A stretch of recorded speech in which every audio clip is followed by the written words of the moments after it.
The policeman isn't there to create disorder. The policeman is there to preserve disorder.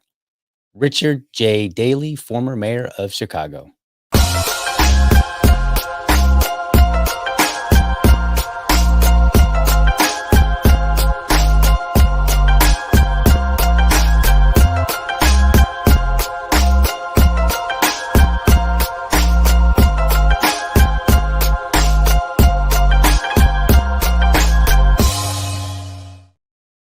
All right, welcome to another morning episode of the Liberty Dad podcast, a discussion on politics and culture. If you're tuning in live, I want to especially thank you for giving me your time so early. Today, I'm going to do something a little bit different. Typically on Mondays, what I do is I grab a bill from anywhere. It could be a state bill, a local bill, a federal bill, and it could be any state bill, right? Not just Florida. And then what I do is I read it and bring it to you and talk about it and give you my perspective on that bill. Today, what I'm going to do is something a little different. I'm going to talk about bills, but I'm not going to do a bill review because I've already done a bill review on two bills. Instead, what I'm going to do, Governor Ron DeSantis signed a couple of bills, and he did that here, not here in Jacksonville, but in a neighboring city, St. Augustine. He did that last week, Friday, I believe. It was Friday. And what I'm going to do is I watched the 40-minute where he did like the little presser kind of thing. It's like, they have all these people come up and they talk about, why they wanted the bill and, all the good things about it, supposedly. And so I watched that whole 40 minutes and I cut some clips out, and we're going to talk about some of the things that were said during this press conference that he had. But before we do that, let's play a news clip of the bills. This is prior to the bills being passed. And so let's get a sense of what these bills are about. There's two bills. There's SB 184 and HB 601. So let's go ahead and watch this clip and see what they're about. Supporters of a bill aimed at protecting first responders in Florida are hoping it will get signed soon by Governor Ron DeSantis. The bill would make it illegal for a person to harass any firefighter, police officer, deputies, or other first responders while they're on the job. And it passed both chambers last month in Tallahassee. News4Jax reporter Khalil Mayconk joins us live in the studio. Khalil, not everyone is on board with this bill. Janice, supporters of this bill say this will add protection to a group of people they say are shown a level of disrespect that has increased over the years, while those who oppose the bill say it won't be protecting anyone at all. Kind of gotten out of hand, where people are interfering or impeding all first responders when they're trying to do their job. Steve Zona is the president of Florida's Fraternal Order of Police. The statement he just made is to reference his support of this bill. It makes it illegal for anyone to impede, threaten, or harass first responders while on duty after they've given you a warning to back up. Once they give you that warning, the bill would require you to step back 25 feet. If you ignore the warning, you could receive a fine of up to $500 or 2 months in jail. When it comes to making sure that people are 25 feet back, do you think that's going to be some hard for first responders at the scene to implement or just make sure people follow through on? I don't think so. I mean, I think it's just another part of our job. Pretend this is a scene and first responders are here. If first responders tell someone to back up, this is how far back 25 feet is. And this is what it would look like if someone is recording on their phone. I do not think something like this is needed to keep first responders safe at all whatsoever. Monique Sampson is a community organizer with Jacksonville Community Action Committee. She told News4Jax reporter Ashley Harding the reason she doesn't feel this bill is needed is because it could stop first responders from being held accountable for their actions. If we look at the George Floyd incident, for example, that bystander that recorded that video footage that then sparked a rebellion and then sparked an arrest and a conviction of Derek Chauvin was about 5 feet away. So she was able to clearly video what was happening and give the public a perspective. And honestly, I think if we did not have that video, the George Floyd case will look very different today. And coming up at 11, we'll have more on the bill, but a lawyer weighs in on how parts of the bill would stand up in court. In studio, Khalil Maycock, Channel 4, the local station. Okay, so that goes over just one of the bills. It doesn't go over the 601. They'll cover that in the press conference, some of the clips that I have. But that's the big SB 184. This is the one that I talked about in the past where, like they said, what it does, it prevents you from getting within 25 feet of an officer, and they label it as harassing and kind of like making it difficult to do their job. But what's interesting is there aren't really any examples of that actually happening where an officer could say, well, I mean, I don't want to say that that it never happened. What I'm saying is no examples were presented, and we'll see that here in a moment. But now you have a bit of a foundation for it, like what it is. And I'm kind of glad that they did where they said this is what it would look like 25 feet away, because I was going to do that. But then I looked and I saw that the sun didn't rise till like 6:59. And I was like, well, okay, I'm not going to be able to get out in the morning and do that same thing before my show here. So I'm glad that they did it to give you a perspective of what 25 feet away looks like. Now, the most interesting thing about this, I think it would be, if I'm going to put myself in the place of an officer, and I assume I'm dealing with the suspect that I'm trying to arrest, or maybe I've got some frantic people that I'm trying to get under control so that I can understand what the situation is. And let's say that I've got somebody that's a little bit too close and I say, hey, get back, you need to be 25 feet away. I feel like I would have trouble discerning 25 feet while I'm distracted trying to do my job. And so I feel like this is going to lead to some very serious problems. Because what does 25 feet look like? Will an officer in every situation be able to identify what 25 feet looks like? And if there's multiple officers on the scene and I'm the officer that's giving the orders, and then and I say, hey, you go get that guy, he's not 25 feet away. Another officer is probably going to go and detain that person, arrest them, or what have you.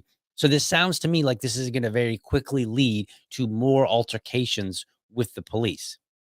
More, not fewer. And this is the problem with some of these bills.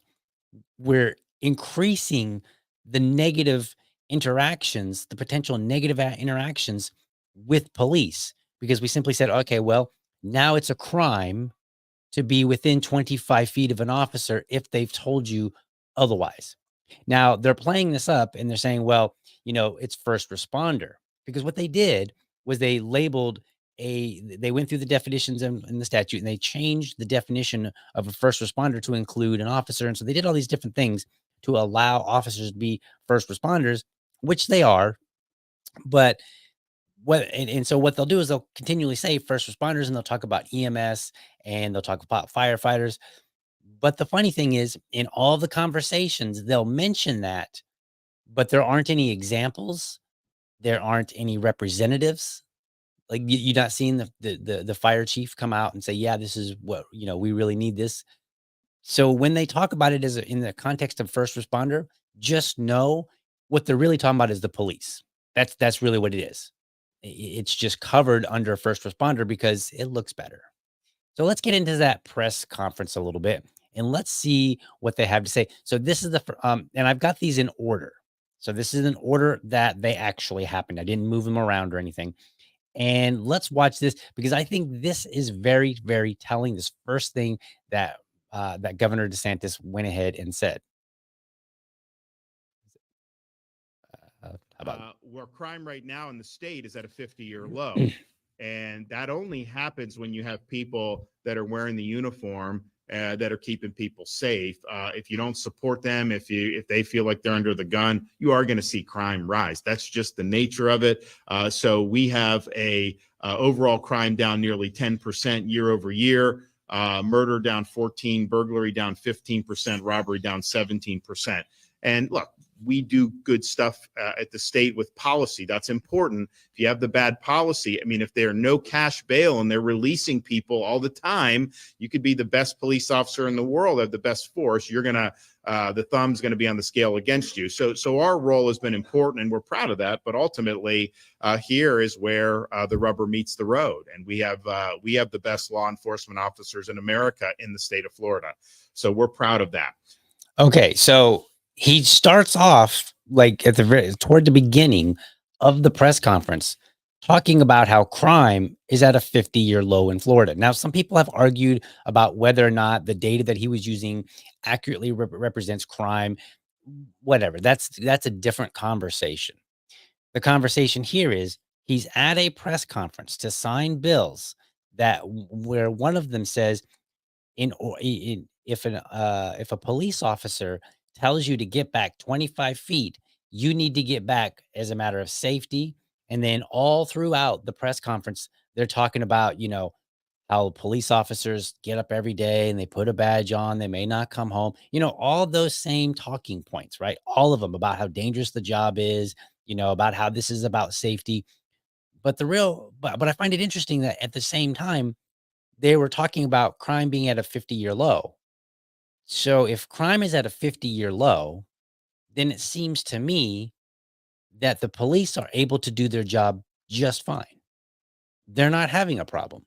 He didn't say, hey, crime has been going up and we've noticed a correlation with citizen activists, because that's who they're talking about. And you'll see in a minute. They're not blaming citizen activists for getting in their face with cameras, for having, for not being able to do their job and arrest people that need to be arrested. No, that's not what they're saying. Hey, we've done great. Our police are doing so awesome that crime is at a 50-year low. That's older than I am. Like, what he's saying is that crime was higher before I was even born than it is now. Okay, well, if your police are doing so great and Governor DeSantis hasn't been in office for 50 years, he's only been in office for a few years. So if he's been able to accomplish that, which is what he's boasting, well, then why do we need bills to protect police officers? They seem to be doing just fine. But maybe there's some opportunity for improvement, right? Maybe that's what it is.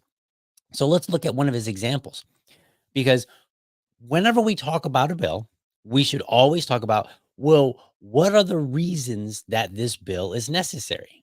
Maybe there's a good reason for it. Maybe there's a few stories where you're like, wow, that is a rough situation, and I wouldn't have wanted to have been an officer in that situation. So let's see if his example that he used in favor of this bill matches the bill or the need for the bill. So let's play this. Why are these bills necessary?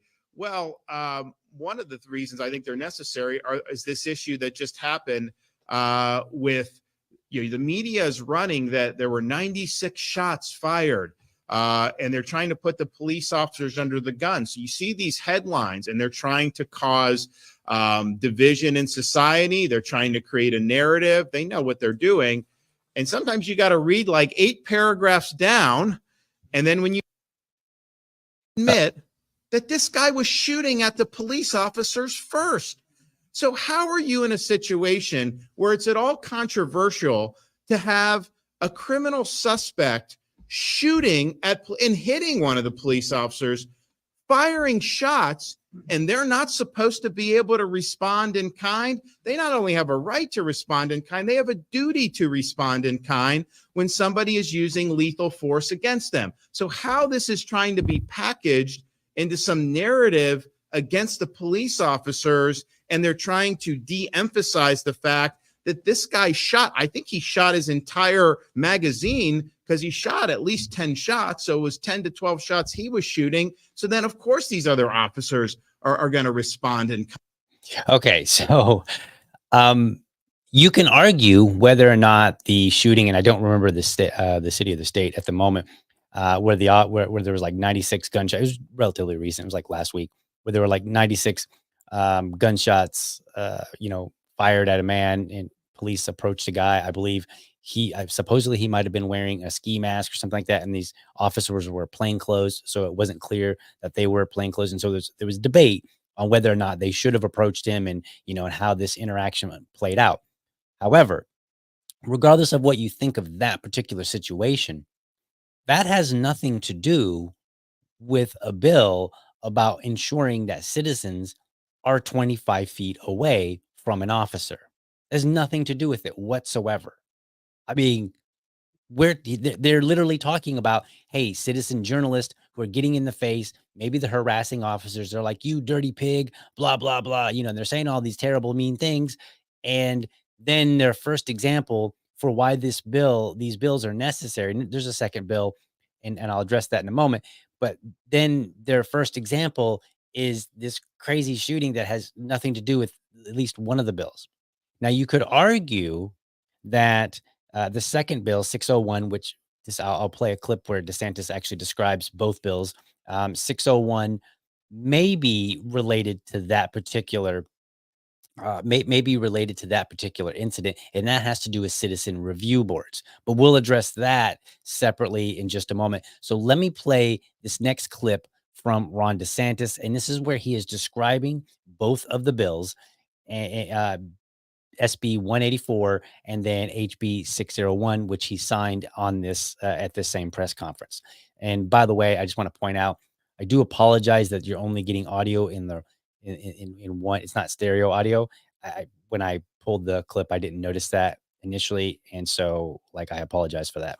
Anyway, let's go. Has been really, really disturbing to try to de-emphasize the fact that this guy fired on the police first. So we're going to do a couple bills that I think provides support for people who are wearing the uniform, and recognizes that we've got some strange currents going on in our society right now that really seek to delegitimize law enforcement and what they're doing. So the first bill, SB 184, is going to prohibit the harassment of a police officer or first responder when they're actively doing their job. You shouldn't be in a situation where you're at a traffic stop, you're responding to a call of someone in distress, and then you have people come trying to interdict or trying to harass you from performing your duty. So if you do that, we view that as a problem, and now you're going to be held accountable. The other bill is HB 601, and what it's going to do is it really puts the kibosh on these extrajudicial investigations against law enforcement. They'll set up these things called citizen review boards, usually in these very tilted politically jurisdictions. They'll stack it with activists, and they'll just start reviewing things and trying to put people under the gun, even if there's no basis to do that. So we view that as very much a political weapon. We don't think that will contribute to public safety at all. In fact, we think that would hurt public safety. And so this bill really stops that from happening. If you have review boards, that's fine, but it's got to be done in ways where you have the sheriff or chief of police appointing people, because the sheriffs and the chief of police, they have an interest in ensuring that their personnel are conducting themselves appropriately as well. I mean, good order and discipline is very important, but it can't be people that have an agenda. Okay. So he's talking about these citizen review boards, and his claim is that a bunch of activists are going to be stacked on there. And so the answer to that is, okay, well, you can have a review board, and I believe they have to be somewhere between 3 and 7 people, and the sheriff has to appoint them, and there has to be at least one active member or former member of law enforcement on there. So you have to have somebody that had some connection to law enforcement on there. They can't just be a review board full of citizens. And his claim is that activists are out there creating these narratives. Now, that may be the connection to the story that he told just a moment ago. I still think it's a bizarre connection because that was the media, the actual national media that was presenting that story. That wasn't citizens so much. And so it's not even the same people. But if we're all going to be equal in this country, then maybe the police officers need to hear the same things that citizens have heard. Every time the government wants to infringe upon our privacy or some of our freedoms, but mostly our privacy, what do we hear? Well, if you're not doing anything wrong, you don't have anything to be afraid of, right? Same goes for you. If you're a police officer and you're not doing anything wrong, you're going by the book. You're apprehending people as stipulated by your rules and regulations. You're doing the right thing. You're reading Miranda, all that good stuff. If you're doing your job correctly, well, you have nothing to worry about, right? I mean, it doesn't matter what the activist says. The evidence will bear out your innocence, right? They will bear out that you have conducted yourself in the way that the citizens expect. So you have nothing to worry about. I think this is something that we, the citizens, need to tell police. You have to live under the same rules and ideas and thoughts that we do. It doesn't go just one way. It's not the government that gets to say, well, you have nothing to be afraid of if you aren't doing anything wrong. Same goes for you too, whether you're a politician or a police officer or whomever. If you're not doing anything wrong, well, then fine. You have nothing to worry about. But oddly enough, police don't like to hear that now, do they? All right. Well, it gets even a little bit more juicier because as I was listening, they had a politician who popped up and he was talking about the impetus for this bill. And I did a little digging. So I found out something interesting. So let's take a look. Let's see what this guy had to say. Thank you, Governor. Good morning, everyone. My name is Alex Rizzo. I am a representative from District 112 down in a little part of the state, Miami-Dade County. And it's a pleasure to be here with you all today. So the genesis of what I lovingly refer to as the Halo Bill, SB 184, started when I was running 4 years ago for this office. And I saw what was going on with the monetization, basically, of interactions with police. Okay, so I want to stop it right there. When I just said a moment ago, this is about citizen journalist, exactly. I mean, he just said it. I don't like the monetization. He doesn't like the fact that somebody like me, which I don't do this, but somebody like me could take out my camera and go find, go see a police, doing their duty, and then jump in there and start videotaping them, and then put it on the internet and get some clicks and likes. He doesn't like that. That's his big problem, right? He didn't say, oh, it turns out that a lot of police are having trouble doing their job. That's not what he said. He said, I don't like that people are videotaping them and getting paid for it. Oh, okay. And it was people that would just get up into an officer's face who was on duty, put that camera right up in there, and for no reason other than to harass them, was basically putting this back onto social media, monetizing these interactions. I was disgusted with that, frankly. And so I sat down with my longtime friend, he's like a brother to me, Al Palacio, who is the district director for FOP, and I don't know where he is. Is he here somewhere?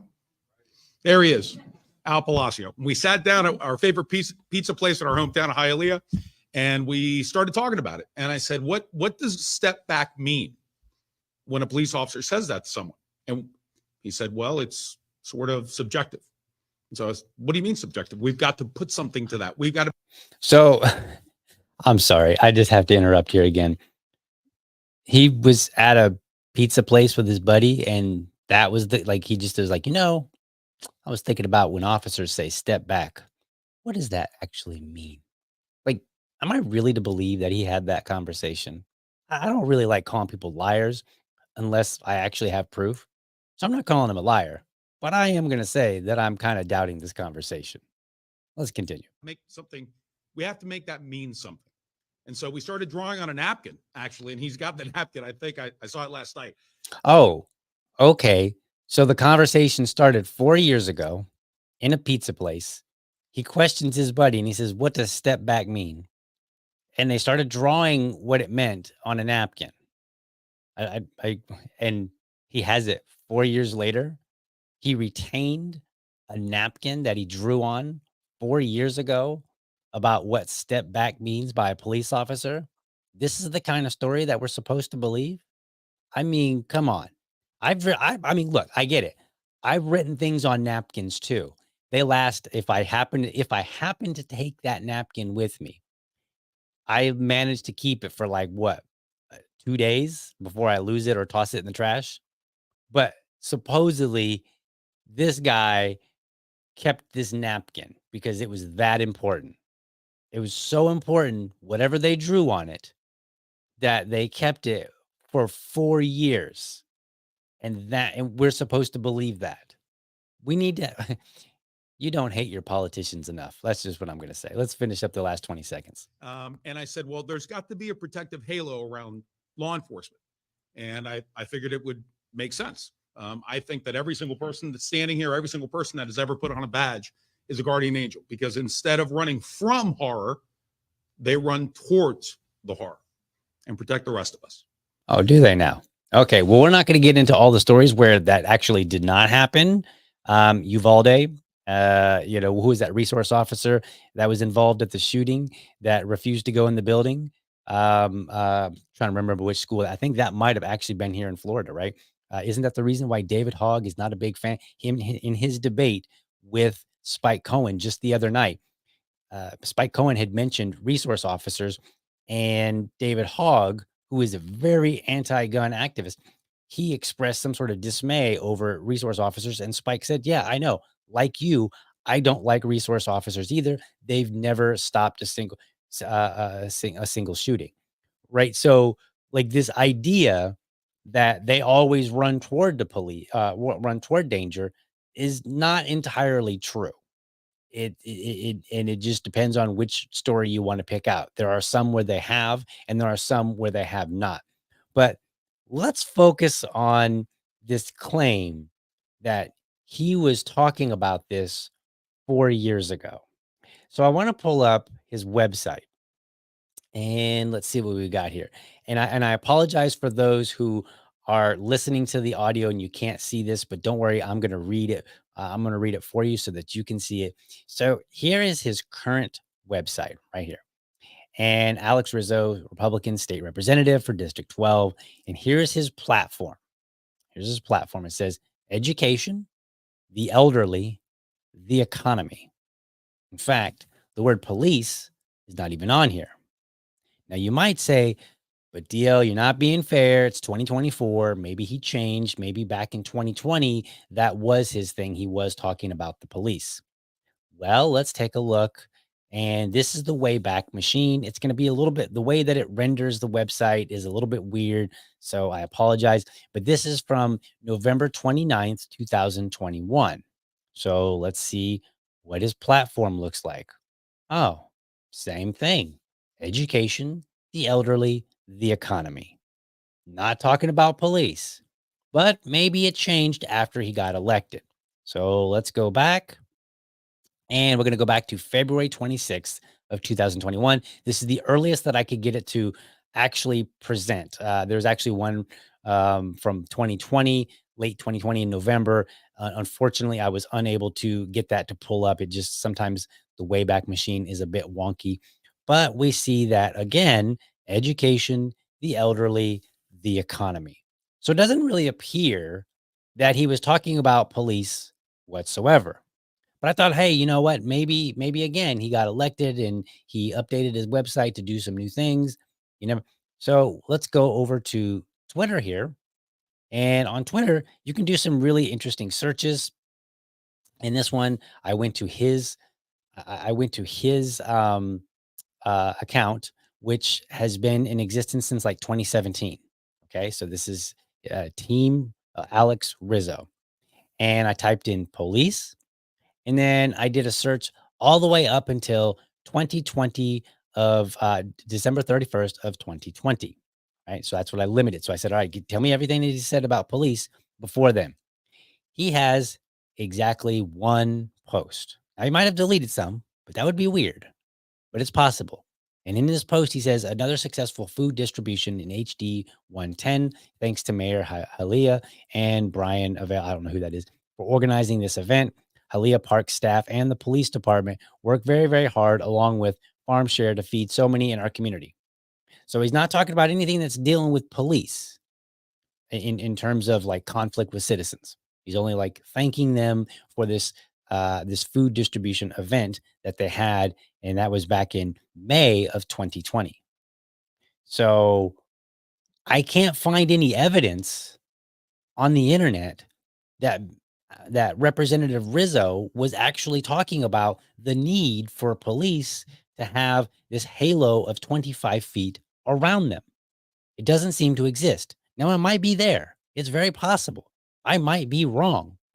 But you would think if that was a big deal to him in 2020, that we wouldn't be hearing a story about, well, back in 2020, I sat down with my good buddy and we were sketching up on a napkin this idea about how we can better protect the police.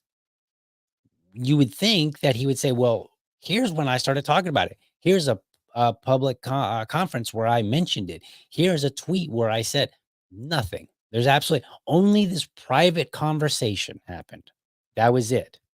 So now I have to wonder, well, was that private conversation more of a lobbyist?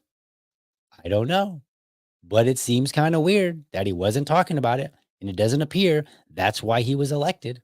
But here he is now, 4 years later, getting to stand there and say how he was doing this for the police ever since he was running for election. Well, I'm sorry, Mr. Rizzo. I don't believe you.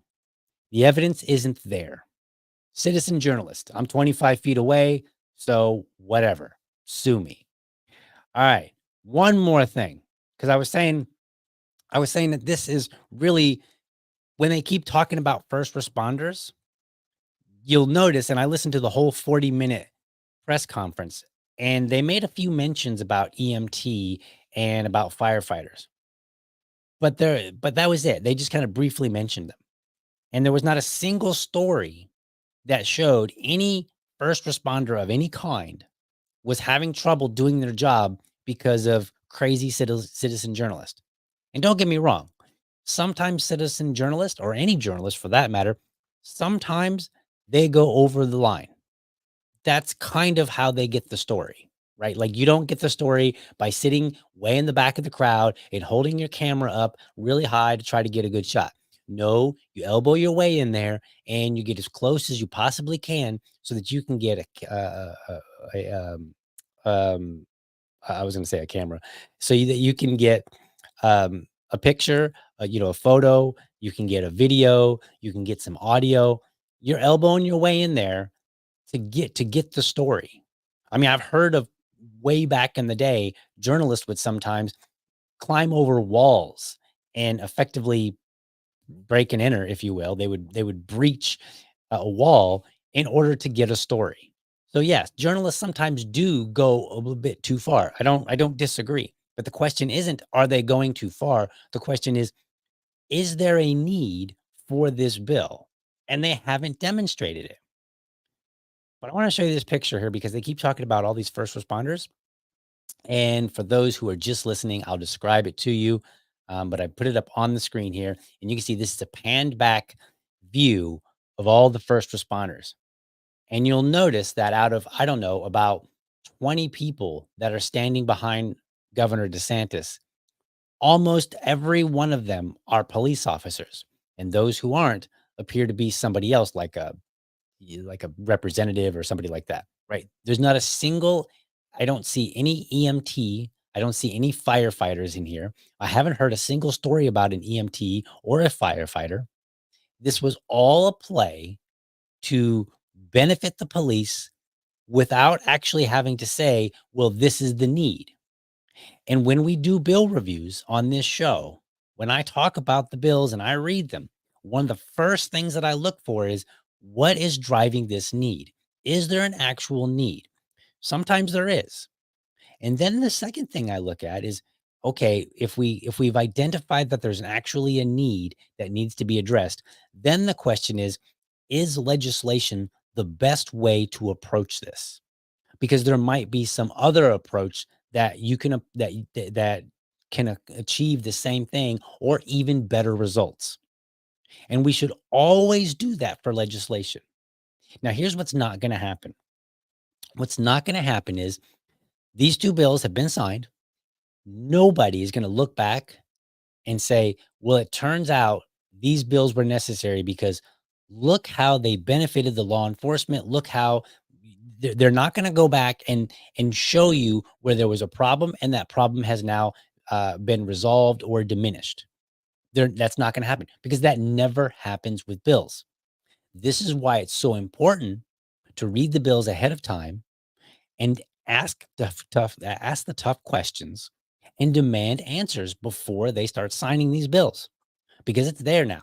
And the only way, I don't want to say the only, the most likely way that this bill would be found to be in a would be kicked out basically, is if somebody challenges it. So let's say that let's say I'm recording an officer, and then the officer says, get back. And I say, I don't have to. And he says, it's the law. You have to. The law is the law. You know, they love to say the law is the law. So he demands I get back. And then I refuse to get back. Another officer comes over and arrests me. And then I challenge it in court. And I say, they violated my constitutional right to record them and be a citizen journalist. That is and then it might go to the state Supreme Court. The state Supreme Court might say, yep, actually, as it turns out, this is in violation.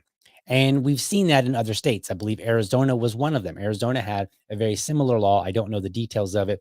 I read it through the Reason magazine, and they were referencing state law in Arizona that was challenged, and the judge declared it unconstitutional. So that might actually happen. But at the end of the day, there's been no evidence to show that there's a need, and now we're going to increase conflict. And the only way, well, again, not the only way, but the most likely way that this bill will get will be overturned is if somebody is in conflict with the police. That's where we are now. The police have to they will have to do something egregious to somebody so that they can sue them and go through that. And who knows what could happen? Maybe they'll body slam him and the person will be, they'll be crippled in some way, and then they will have to go and fight this. And they will have become crippled for a law that shouldn't have been in the first place. And you know who will be responsible for this? Not a single one of those that were grandstanding up on that stage. Governor DeSantis won't. Alex Rizzo will not. None of the police. I think there was some police chiefs or whatever, one or two of them that spoke. Nobody that was there speaking publicly in support of these bills. Nobody there will be held accountable. Nobody will be held accountable.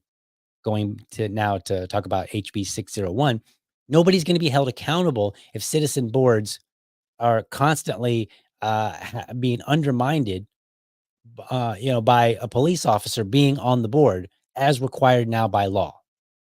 Like, think about this. Imagine that I get appointed to a citizen review board and there's a police officer there. And I say, hey, here's this case. And it really looks like the officer was out of line. More than likely, we're all probably going to be in agreement that the officer that's on there, or the former officer or whomever, they're going to likely take their side and say, yeah, well, you don't understand.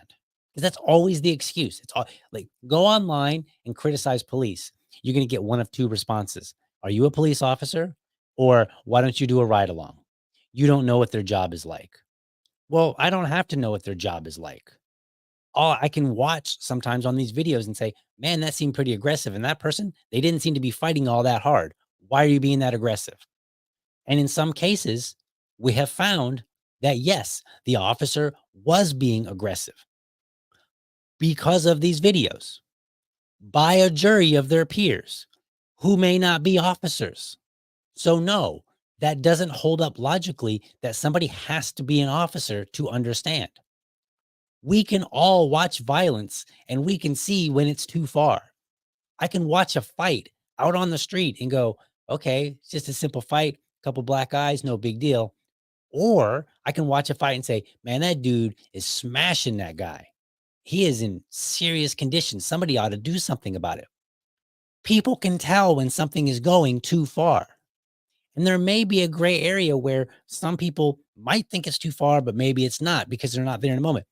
There are edge cases, but in most cases, we can tell when something's too far. We do it all the time, everywhere else. We just watched, where was it, in Missouri? I think it was in Missouri. It was that fight that I talked about just a couple weeks ago, maybe a week and a half ago. There was two girls that stepped up to fight.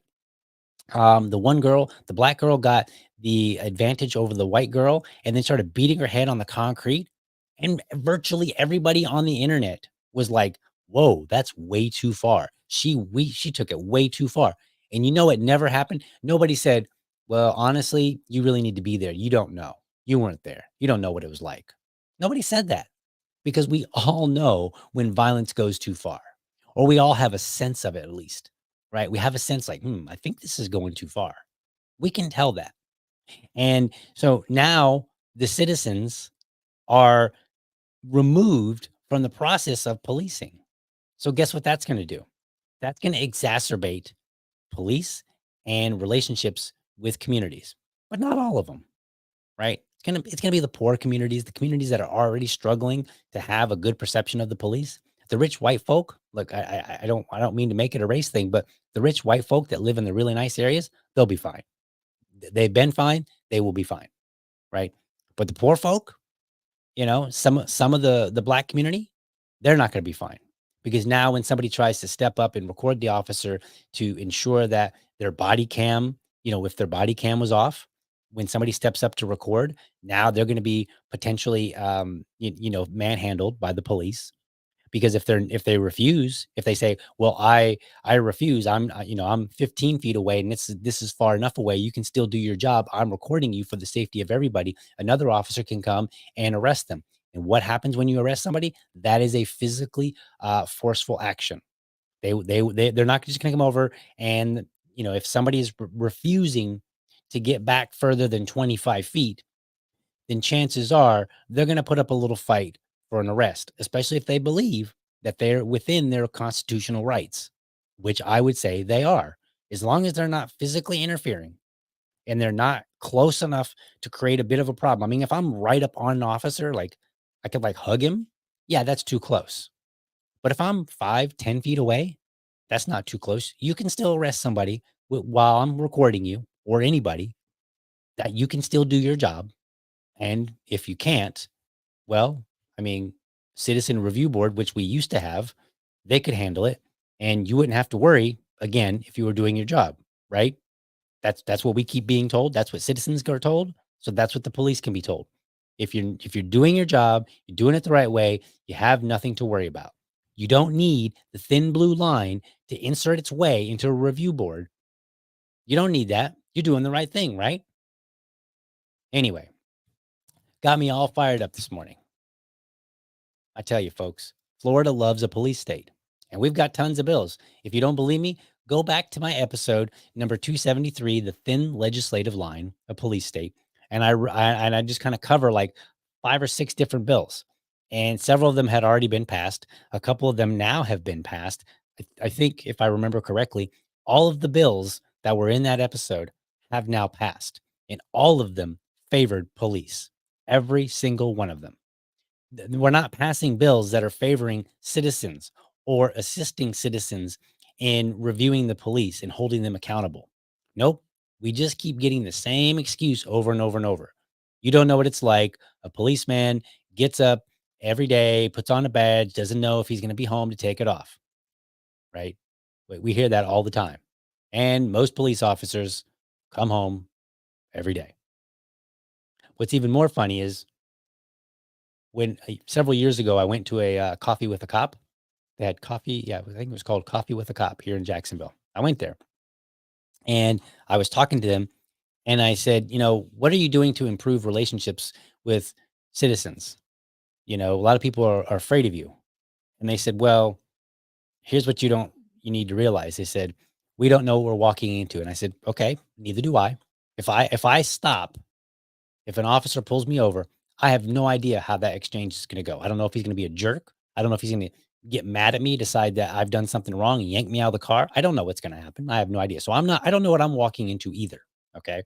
By stopping.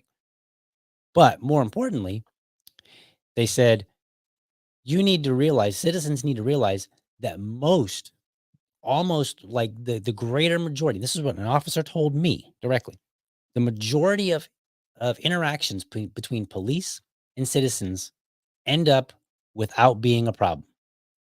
They don't end up in an altercation. And I said, oh, really? Is that the case? Why don't you tell your officers that? Because you seem to have a conflict because all I hear about is how dangerous your job is. So which is it? Is the job dangerous or do most interactions go without a problem? Which one is it? You can't have both. All right, folks. I'm going to head out here. Thank you so much for watching. I hope you enjoyed this episode, found it informative and inspiring. I want you to be sure to catch me Monday through Friday, 7 a.m.-ish, working on getting that 7 a.m. down pat. That's 7 a.m.-ish for an informed discussion on politics and culture. Make sure you are subscribed to my YouTube channel, or if you prefer, you can go to my Rumble channel. You can go to youtube.libertydad.com or rumble.libertydad.com. While you're there, leave me a comment. Let me know how I'm doing. Last but not least, remember, if you're a champion of liberty, your business is people and your product is liberty. I want you to have a great week. Catch you next time. But for now, I'm out.